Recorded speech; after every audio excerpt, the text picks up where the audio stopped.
Okay, solid question here on a follow-up from the transfers video, asking questions about what a free transfer and a Bosman transfer are. So a Bosman transfer, like in a nutshell, essentially is a ruling in EU courts back in 1995 that when a player's contract is up at a club, that club can't demand that another club that's signing that player give them a fee for them. So like we talked about players that transfer now when they're under contract to the club, one club that has that contract can demand the other club pay them a fee in order to transfer that player. So like that works now. But prior to like 1995, that also happened when a player was out of contract with a club.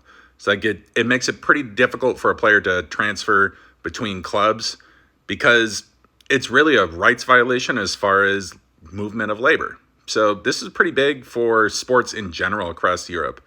And to follow up on the end of the question, like why would a club allow a player to move for free?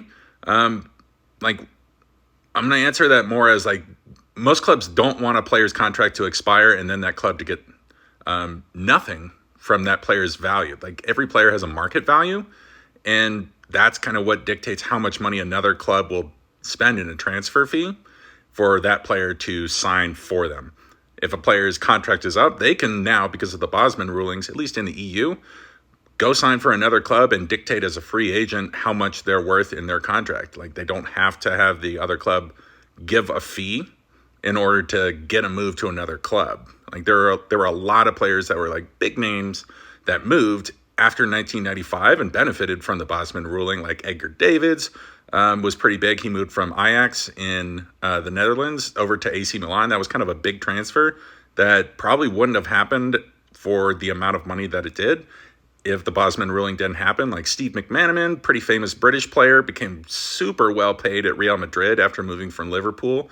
All went down to the Bosman ruling being something that was in play. So it's a really big win for players themselves. It did have a kind of a negative effect on the game in general, though. Like there's a bigger gap between richer and poorer clubs because players move from clubs during their contracts now predominantly. That means smaller clubs can't usually hang on to their talent as long, so bigger clubs can sign them a lot more easily. So there's a pro and there's a con to Bosman rulings. I hope that gives you kind of a quick rundown on why players don't do free transfers as much and clubs don't want them to do it, and a really quick rundown on what a Bosman ruling is. There's so much more that goes into it, so if you're interested in that, go look it up. There's tons to learn about it.